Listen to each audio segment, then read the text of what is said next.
Hello, everyone. Hello, everyone. You are looking at the 36 Chambers of Crypto Tax podcast series where we talk about all things blockchain, crypto, taxes, whatever floats your boat. And what I like to do, I like to bring people within my network that just know way more than me. Natural people, great people to talk to. And today we have two of the founders of a company named Greenfire Inc. They do stuff that I can't do. So that's a wonderful thing. So we all going to learn from each other. And this, we're going to do a two-part series, right? So this is going to be the first part series. And I just want to have real talk with them. So we're just going to naturally just talk about all things crypto and why they companies are important and why, Black people, green people, Asian people, whatever people need to really take this seriously, and we hope that y'all learn from them. And also, I like to spotlight them because I think they're going to do big things in the future.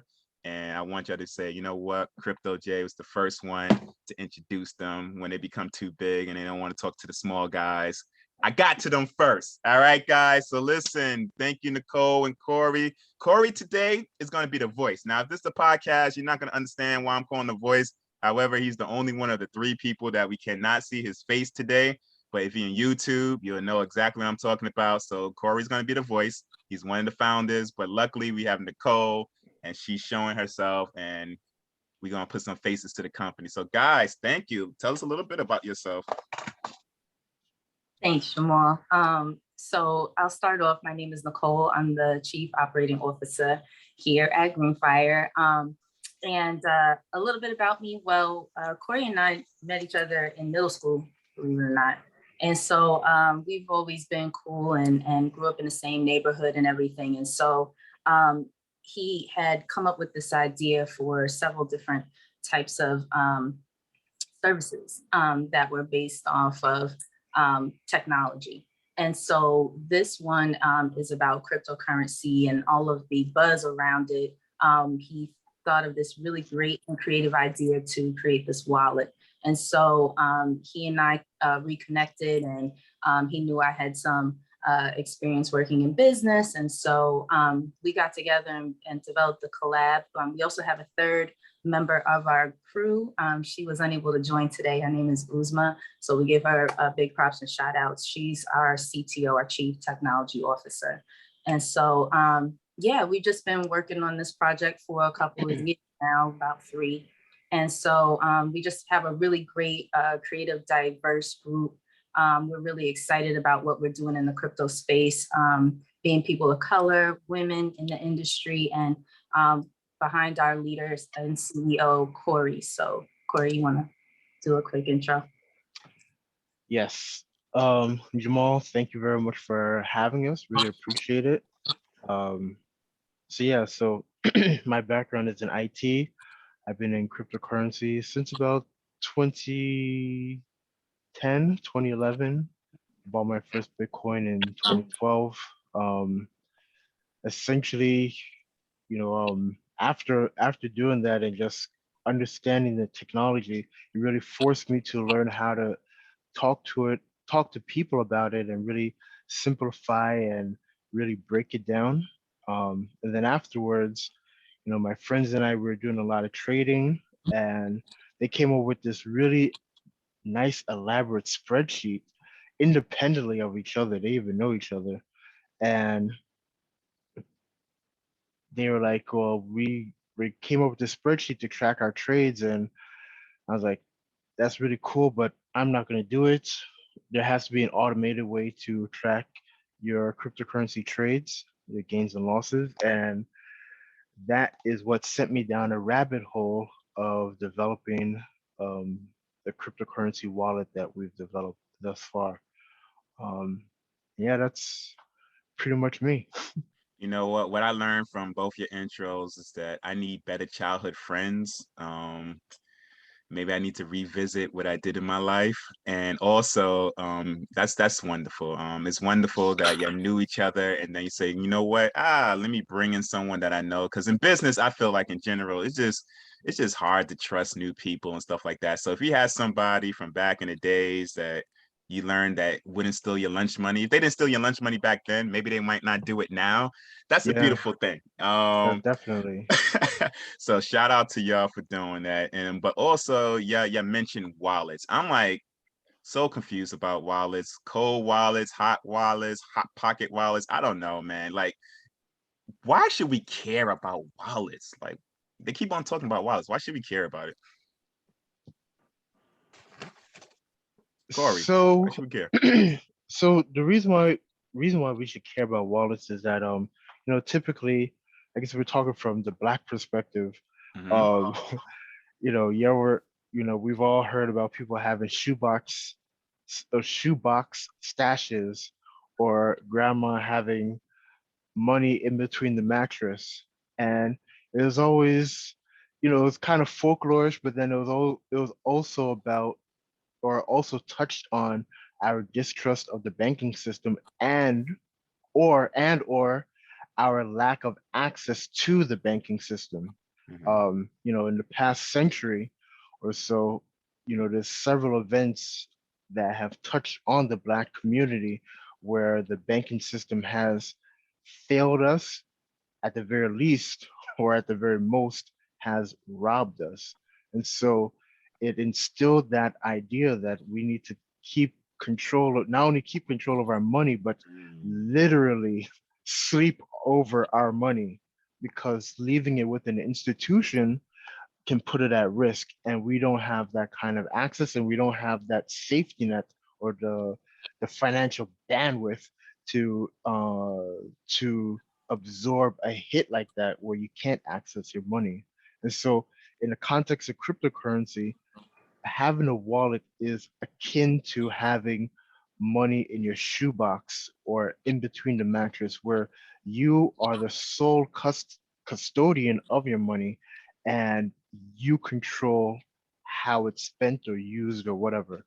Um, and so yeah, so that's what a wallet is and why it's important, because you have sole control of it, of your wealth, of Let your me ask you a value. question, because I was watching stuff like on Netflix. It was this show on Netflix. I think this guy was Canadian, and I think he either faked his death or supposedly died, and people just Hmm. lost their money. So if they had it in their individual wallets, you know what? Forget that. There was a company just earlier this month that went bankrupt, right, or something like that. Celsius, yeah. Yeah. So Hmm. where am I able to have my wallet? If I had a wallet, would I be okay in that situation, or it wouldn't have helped? Definitely. So if you had a wallet in those situations, whether it's with Quadriga or whether it's Celsius, um, you would be 100% safe. And the reason why is you would have possession of your private keys. Mm. Without your private keys, you do not own your cryptocurrency. So anytime you leave your cryptocurrency on an exchange or in these quasi loan services, like Celsius, for instance. And funny enough, I actually met the guy a couple years ago. I met him a couple times. You We don't were like at him an no event. more. Um, no, no, he's okay. He was a good guy. Uh, I don't see him as a bad person now. okay. Things happen. The funny enough, I was watching something this week, not kind of to go off on a tangent, and someone said that all this stuff that has happened in the cryptocurrency industry, it's not new, in the sense that these stuff happen in banks just as much, but it's been a while since this stuff has happened, Mm. right? But banks have been flying very close to the sun as well in Mm. in decades past. But to go back to your question, yes, if you had your private keys where you controlled your cryptocurrency in your cryptocurrency wallet, um, events like the freezing of withdrawals from exchanges like Quadriga or Mt. Gox or Celsius, it would not affect you because Mm. you would have removed it. And especially within our communities, is we do follow social media a lot, like it's CNN and all this stuff. I feel like now that the media is just looking sensationalizing crypto, it's like it's either failing or it's going through the moon. And it's two things: it's Bitcoin or whatever Elon Musk thinks is good. And that's the only two. Anything in between that, it's just like doom and gloom, and they don't care. So it's just guys, and this is why I tell a lot of people, sometimes you just got to do your own research, and you got to also talk to people that's just not trying to sell you something, right? Because they're going to sell you on the idea. And if you don't know the basics, they're going to get you, especially, even though I'm on social media, even though these people on social media, you just got to be aware of, because as a tax accountant, people be just coming up with some wild ideas to me of what they heard. And then you can't tell them nothing. It's like, damn, it's crazy. So the new thing is like the NFTs, right? Do you need a wallet for that? Or how does that Yes. go? Yes? Yeah. For a freaking So, image? well, it's not just so that's the main I quit. misconception I quit. about. Yeah, that's a major misconception about Okay. NFTs is that it's just an image. Um, Mm. so it's like, how do I put it? So the image part of NFTs is just the most obvious use case. Okay. So, like for instance, the blockchain, the most obvious use case for it was value transfer. So transferring value from one wallet or one person to another wallet or another person. And so in the case of NFTs, which are non-fungible tokens, the idea behind the non-fungible token is that you're you're you're making unique assets on a blockchain that are distinguishable from one another. So an NFT, the obvious or the first case used or the first case is images, but it could be audio, it could be documents, it could be, um, license keys, it could be IP, it could be anything. It's Mm. just that it's unique and it's verifiable and it's uh it's trackable. Yeah. So in the context of art, right? Mm. In the art world, in the physical world, artists have never or rarely do they ever benefit from the secondary market, right?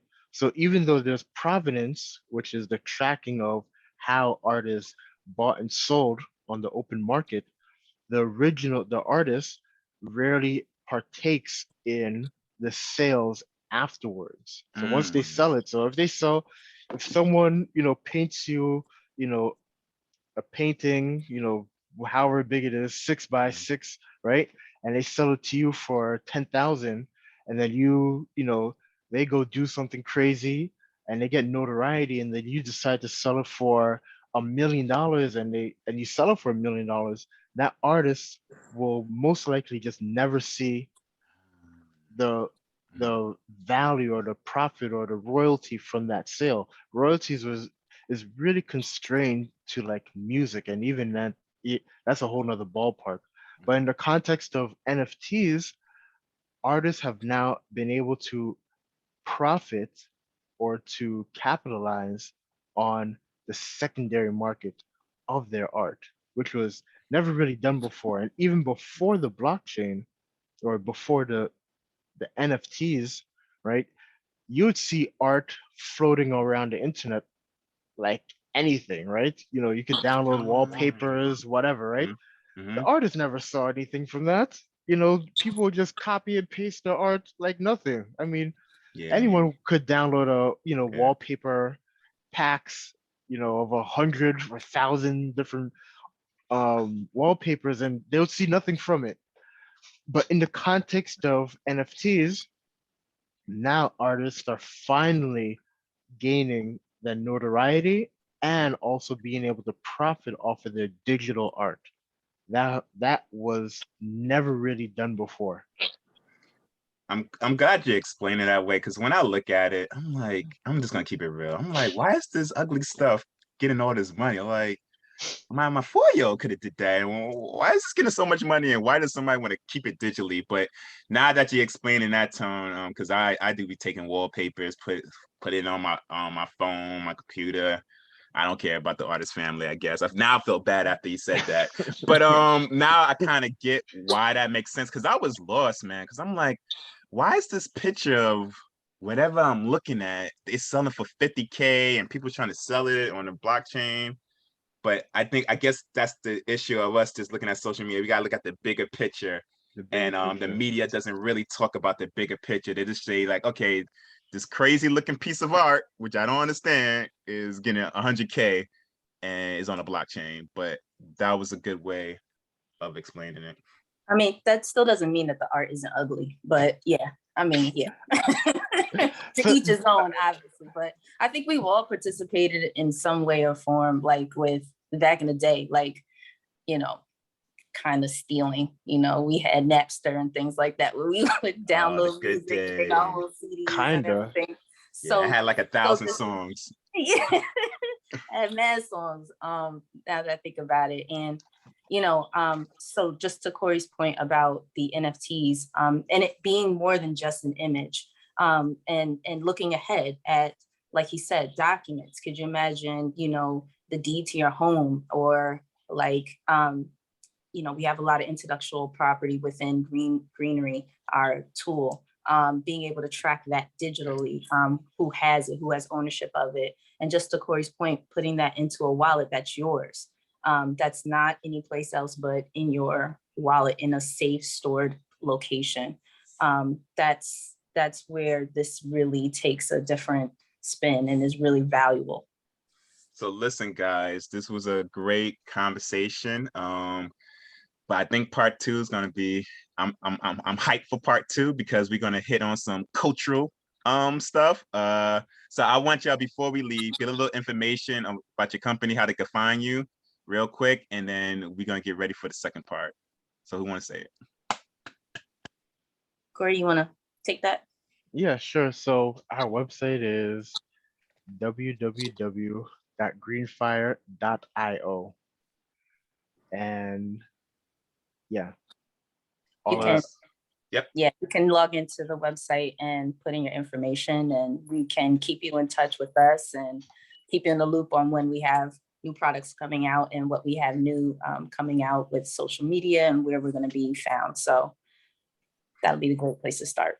Yeah, great conversation. I like how you broke it down. And like I said, nobody can see my shirt because my video sucks, but I got my blockchain for the people shirt on. So next conversation is going to be very spirited, trying to get people on board, and stay tuned, people. All right. Thank you.